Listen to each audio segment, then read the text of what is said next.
Hello दोस्तों, welcome to ICT classes. दोस्तों, आज के इस वीडियो में हम लोग बात करने वाले हैं ग्लोबल इकोनॉमिक फ्रीडम इंडेक्स 2020। इससे रिलेटेड हम लोग टॉप 10 मोस्ट इंपॉर्टेंट क्वेश्चन देखने वाले हैं और इससे रिलेटेड डिस्कशन भी करने वाले हैं कि ये जो फ्रीडम इंडेक्स है, इकोनॉमिक फ्रीडम इंडेक्स, ये क्या ज़रूरी है, क्या इसको रिलीज़ होना चाहिए या नहीं होना चाहिए, इसके बारे में भी आपको बताएंगे। और ये कौन रिलीज़ करता है और इंडिया का कितना रैंक है इसमें, ये सारे चीज़ हम लोग देखने वाले हैं।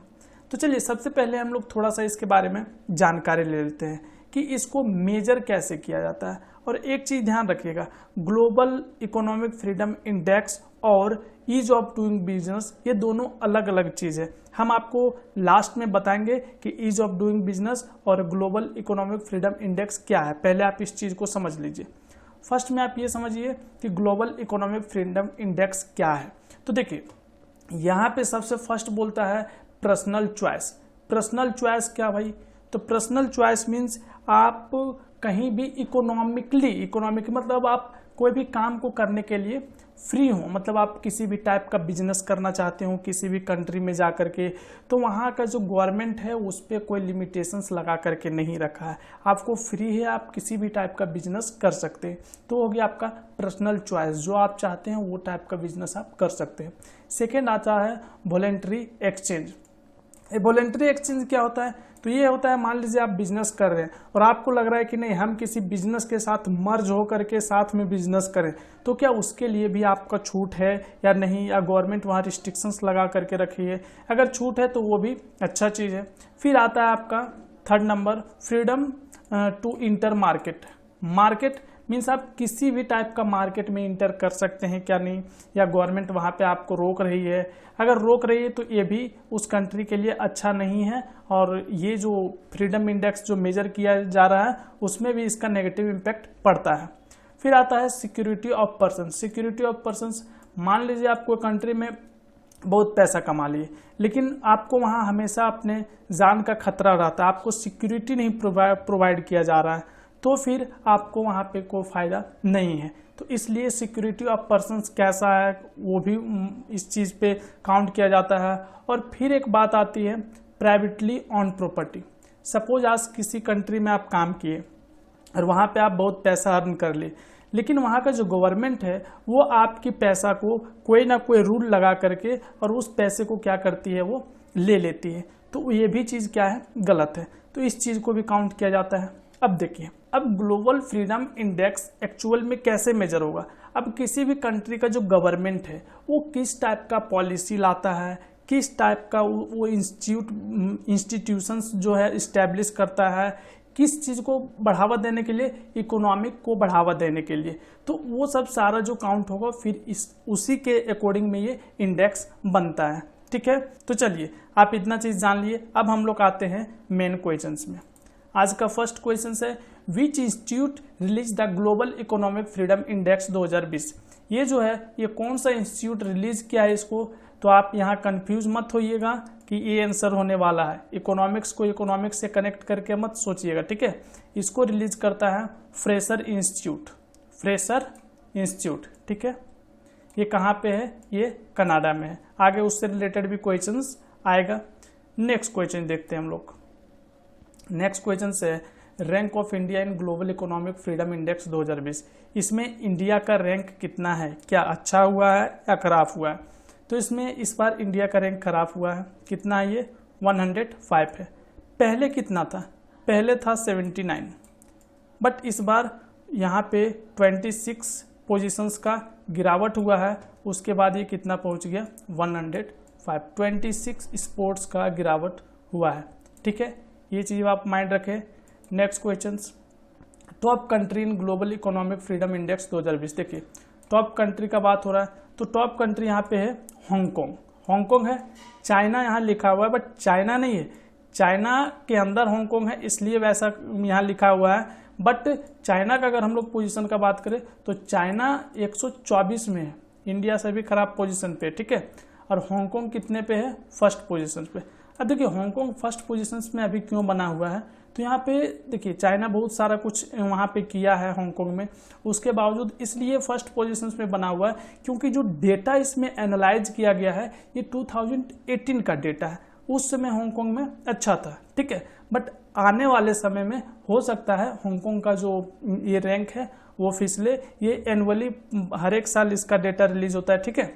तो अभी ये पिछले बार भी ये फर्स्ट पोजीशंस में था, इस बार भी ये फर्स्ट पोजीशंस पे बना हुआ है, बट हो सकता है आने वाले साल में ये हो सकता है कि पिछड़ जाए। Next question, position of Singapore. Singapore का पोजीशंस कितना है इसमें ग्लोबल इंडेक्स में? तो इसमें सिंगापुर का पोजीशन कितना है? सेकेंड नंबर पे, ठीक है। आपको जनरली फर्स्ट, सेकेंड और अपने कंट्री का, ये तीन चीज का आपको जनरली याद रखना होता है। Next question, India slip on global economic freedom index. तो कितने पोजीशंस वो स्लैप किया अभी हम आपको बताए थे? 26 स्पोर्ट्स, 26 स्पोर्ट ये स्लैप किया था। कितना पहले? 79, अभी कितना हो गया स्लैप होकर के? 105। Next question, headquarter of global economic freedom index. अगर हम इसका हेडक्वार्टर बोल रहे हैं मतलब आप समझ जाइए फ्रेशर इंस्टीट्यूट जो है उसका हेडक्वार्टर का बात हो रहा है, ठीक है। तो फ्रेशर इंस्टीट्यूट का हेडक्वार्टर कहाँ पे है? तो ये है कनाडा में। कनाडा में कहाँ पे? वैनकूवर में, ठीक है। नेक्स्ट क्वेश्चन है फॉर्मेशन ऑफ फ्रेजर इंस्टीट्यूट। ये कब इसका फॉर्मेशन हुआ था? तो ये आपका हुआ था 1974 में। अप्रॉक्स कितना साल हो गया? अप्रॉक्स 46 ईयर हो गया इसको बने हुए में, ठीक है। अप्रॉक्स 46 ईयर 1974 में। मीन्स हम लोग का जब देश आज़ाद हुआ था उस समय क्या था? 47, उसको आप पलट दीजिए 74 हो जाएगा, ठीक है। Next question, how many countries participates in the global economic freedom index. कितना कंट्रीज में पार्टिसिपेट किया है? तो कितना कंट्री किया है? सही ऑप्शन हो जाएगा आपका डी, 162 कंट्रीज में पार्टिसिपेट किया है, ठीक है। Next question, global economic freedom index publish, ये कब पब्लिश होता है? तो हम आपको पिछले ही क्वेश्चन में बताएं, ये एवरी ईयर मीन्स हर एक साल ये पब्लिश होता है, मीन्स एनुअली आप बोल सकते हैं, ठीक है। और आज का लास्ट क्वेश्चन है motto of the fresher institute. क्या मोटो है इनका? इनका एक स्टेटमेंट है जिसको वहाँ पे मोटो लिखा हुआ होता है। तो मोटो मीन्स ये क्या चाहते हैं? तो इनका मानना है if it matter measure it. Means अगर किसी चीज़, कोई चीज़ जो है वो मैटर करता है तो उसको मेजर किया जाए, ठीक है। तो यहाँ पे ऑप्शन ये हो जाएगा सही। ये हम लोग टॉप 10 क्वेश्चंस देख लिए। अभी रुकिए थोड़ा सा और कुछ जान लीजिए।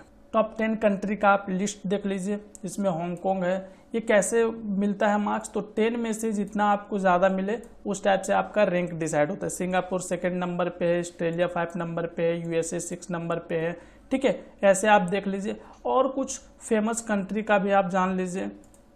आपका माइंड में तो क्वेश्चन आ रहा होगा। देखिए जापान कितने नंबर पे है? 20 नंबर पे। जर्मनी कितने नंबर पे है? 21। ये क्वेश्चन जानकारी के लिए केवल, ये आपको पूछा नहीं जाएगा।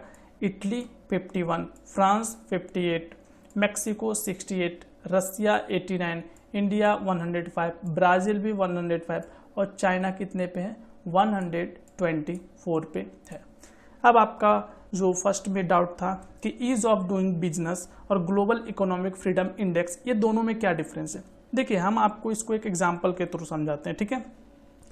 देखिए जो ईज ऑफ डूइंग बिजनेस है, ये क्या होता है कि आप किसी कंट्री में बिजनेस स्टार्ट करने गए तो आपको वहाँ पे कितना जल्दी क्लियरेंस मिल जाता है।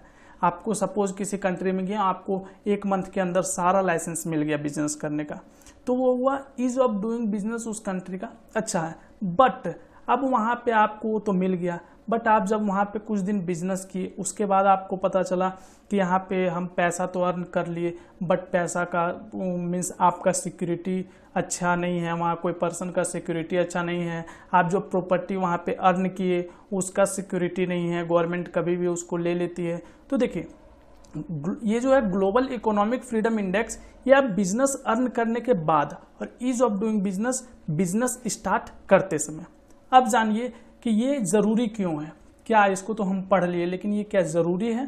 तो देखिए ज़रूरी क्यों है। मान लीजिए किसी भी कंट्री का ग्लोबल इकोनॉमिक फ्रीडम इंडेक्स अच्छा है, इट मीन्स अब जो भी इन्वेस्टर होगा वो क्या देखेगा? इस रैंक को देखने के बाद वो इस पे ट्रस्ट करके उस कंट्री पे इन्वेस्ट करेगा जहाँ का रैंक अच्छा है। और ये देखा गया है कि जिस कंट्री का रैंक अच्छा होता है वहाँ पे बहुत जल्दी इन्वेस्टमेंट होता है और वहाँ का इकोनॉमी जो है वो बहुत जल्दी ग्रो करता है। आशा करते हैं वीडियो आपको अच्छा लगा होगा। अगर ये वीडियो आपको अच्छा लगा है तो प्लीज़ वीडियो को लाइक करें, शेयर करें, और अगर आप मेरे चैनल पर न्यू हैं तो प्लीज़ चैनल को सब्सक्राइब कर बेल आइकन को ज़रूर प्रेस कर लें। Thank you for watching this video. Take care and bye bye.